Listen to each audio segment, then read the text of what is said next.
xogayaha dawladda hoose ee degmada Burco Cismaan Maxamed Sheekh Cismaan Nuur oo si gaar ah ula hadlay telefishinka Universal ayaa waxa uu beeniyay wararka sheegaya in shaqadii laga joojiyay qaar ka mid ah shaqaalaha dawladda hoose ee degmada Burco. xogayaha dawladda hoose ayaa geesta kala sheegay in ay shaqada hakad ka geliyeen qaar ka mid ah shaqaalahaas isla markaasina ay maanta u sii daayeen howlahooda shaqo. wax shaqaale horta haba yaraatay shaqa laga eriyay ma jirto hal qofna ha ahaatee qofan wali anagu aan erinay ma jirto si xun u sheeg sixir ka daran bay Soomaalidu tiraahdo wararka ku tiro ku teentaana in suuqa la geliya waa khalad cid gaaro loo jeedaan haba yaraatay ma jirto qof shaqaale oo ilaahay minki erinay ma jirto laakiin waxa weeye waxba la isweydiyo golihii deegaankana waa golo deegaan cusub in dadkii ay isla fahamno oo hubin lagu sameeyo oo qof kasta meeshu ka shaqeeyo iyo wuxuu qabtay iyo wuxuu dawladda hoose wuxuu taray mushaharka ku qaato in la isweydiiyaa wax xun maaha iyaguna inta doonayaan waa inta isku wada fikirkaana waa la qabaa ceeb maaha weligeedna waa la sameeyaa shaqaalaha in la hubiyo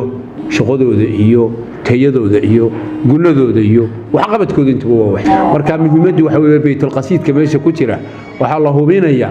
dadka shaqaynaya maxay ka shaqeeyaan maxay gunada ku qaataan maxay dadka u kordhiyaan waa siyaabo noocaas marka horta waxaan idin sheegayaa waa laba nooc qolo waa 29 qof weeye waxaanay u badan yihiin dadka tuulooyinka macallimiinta leh kilinisooyinka leh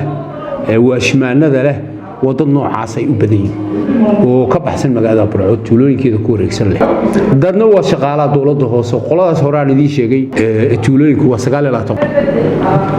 dawladda hoose liisaba isna jiro oo wasna waa 19 horta sidaas u kala duwan yihiin hakad gunadii ay qaadan jireen dawladda hoose ayaan baan ku sameeynay sidii loo hubin lahaa laakiin daraad maayirku maruu warbaahinta la hadlay waxa uu xaqiijiyay 39 in shaqada laga joojiyay adiguna waxaad saaqamka sheegtay in ay cid shaqada laga joojiyay halka laftigeeda meel warar qaabsan idinka iyo maamulka ku hadleen marka warbaahinta bayda mar ma aniga maayirku isku fikir baaluna sina sida umu olay qofka gunadin baa laga joojiyay gunno qof laga joojiyay lama eriga qofka la eriyaa iyo qofka gunadiisa hakada galiya waa kala nooc isku mid maaha qof aanu erina ma jirto maayirku wuxuu burday gunadii baan ka joojin ana tiim baan imika sheegaya wax la eriyana ma jiro kuwa aanu ka joojinayna waanaga kula saakaba waanu fasaxnay oo bishoodii July ee ay cadibnaayeen saakaba u fasaxnoo sii deyn muhiimadu waxa weeye shaqa ka joojinta waa gunna is hortaag gunnadu baa la yara xakinaya laakiin shaqa ka eri maayirku carabkiisa kuma dhufan ana kuma dhufan cidna man erin dadkana qofku ma isagu is eri mise qof aan kibrina wariyana iska eriyana haba yaraatee dalka maanta shaqa abuur baa dadku u baahan yahay dadku waa jilicsan yihiin in shaqa loo abuuro u baahan yahay in shaqa laga eriyaa